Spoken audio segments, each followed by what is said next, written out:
अध्यक्ष महोदय,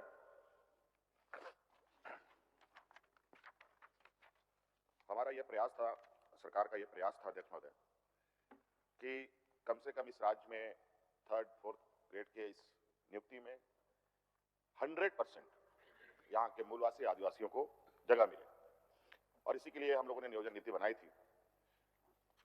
दुर्भाग्य जो हर्ष हुआ, इस पर काफी चर्चा भी हुआ, काफी सदन में हंगामा भी हुआ, और इसके क्या क्या कारण रहे इस पर मैं बार बार नहीं जाना चाहूंगा। अब पीछे देखने से कोई फायदा नहीं है, अब आगे देखने की आवश्यकता है, आगे क्या बेहतर रास्ते हो सकते हैं। और सरकार इस राज्य के प्रति, इस राज्य के 3.25 करोड़ लोगों के प्रति हम लोग कमिटेड लोग हैं अध्यक्ष महोदय, और यही वजह है कि कई चीजें विगत महीनों में हुए हैं और हमारे सरकार के कार्यकाल में हुए हैं जो कभी 20 वर्षों में नहीं हुआ। हमारे विपक्षों ने तो बड़ी होशियारी से, बड़े चतुराई से झारखंड के जड़ में दीमक भरने का काम किया। आपको याद होगा अध्यक्ष महोदय, पूर्व की सरकार में शिक्षकों की बहाली हुई थी। कितने बड़े पैमाने पर शिक्षक की बहाली, स्कूल के शिक्षक की बहाली में बड़े पैमाने पर बाहर से लोग आ गए। ना उनको यहाँ का भाषा का ज्ञान, ना यहाँ के संस्कृति का ज्ञान, ना यहाँ के रहन सहन का ज्ञान। वो लोग नौकरी लेकर क्या कर रहे होंगे राज्य के अंदर, आप अंदाजा लगा सकते हैं। हम कोई कलेक्टरेट, कोई IAS IPS की नौकरी के लिए हमारी इतनी चिंताएं नहीं थी। हमारी चिंताएं थी जो ग्रामीण क्षेत्र में जो बेरोजगार नौजवान हैं, पढ़े लिखे नौजवान हैं, जो सरकारी स्कूल में पढ़े लिखे नौजवान हैं, उनको कैसे हम नियोजित कर पाए। और मौजूदा हालात अध्यक्ष महोदय, जो ग्रामीण क्षेत्र से जो बच्चे आते हैं, वो लोग सबसे अधिक जो नौकरी के आस में गांव से निकलते हैं, तो वो 2-3 जगह है देश के अंदर जहां वो सबसे बड़े अधिक पैमाने पर जाते हैं।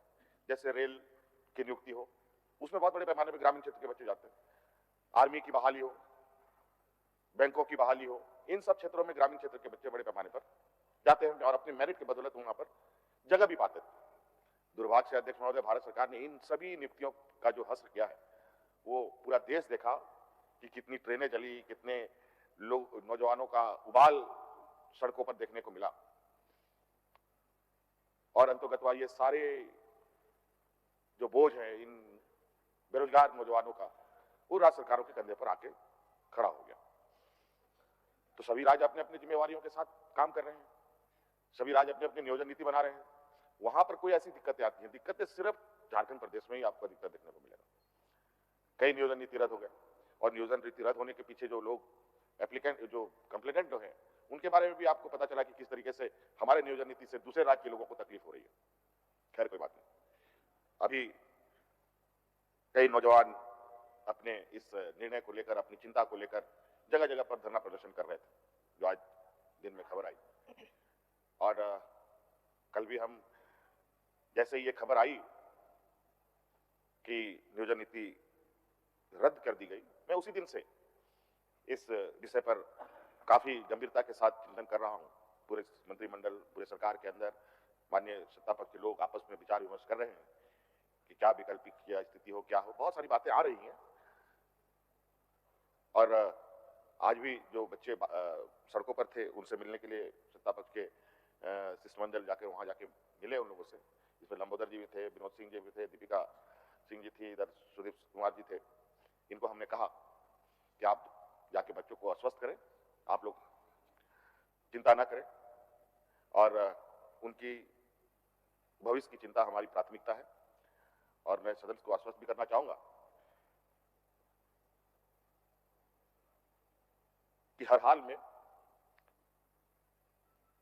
हमारा जो प्रयास होगा, यह प्रयास विधि सम्मत, संवैधानिक रूप से क्या बेहतर रास्ते हो सकते हैं, और बच्चों के लिए या हमारे नौजवानों के लिए क्या अच्छे रास्ते हो सकते हैं, इस रास्ते पर सरकार बिल्कुल आगे बढ़ेगी। और हमारा यह प्रयास भी होगा कि इस राज्य के नौजवान जो चाहेंगे उसी निर्णय के साथ आगे सरकार जाएगी। इस तरीके की हमारी मंशा हमने सोचा है। तो मुझे लगता है कि बहुत जल्द कुछ निर्णयों पर हम सभी लोग पहुंचेंगे, और जो भी सवाल सदन में आए हैं, चाहे जिन्होंने फॉर्म भरा हो, नहीं भरा हो, उनकी उम्र सीमा बढ़ गई हो या घट गई हो, उन सभी चीजों का समावेश करते हुए सरकार निर्णय लेगी अध्यक्ष महोदय। और उन नौजवानों को बेहतर अवसर हम प्रदान करेंगे। आपने तो देखा अध्यक्ष महोदय, हम लोगों ने फॉर्म भरने की तो फीस 50 रुपए 100 रुपए कर दिया। पहले तो हजारों रुपये में होता था, जहां 2.5 लाख बच्चे फॉर्म भरते थे 4-4 लाख बच्चे फॉर्म भरने लगे। हमारी ऐसी बात नहीं कि हमारी नजर इन पर नहीं है, लेकिन दुर्भाग्य है इस राज्य का कि कुछ ऐसे विषय यहाँ पर बड़े पैमाने पर एक जंग की तरह एकदम जकड़ा हुआ है, जिसे समय अवधि पर ही उन सब चीजों का समाप्ति होगा। लेकिन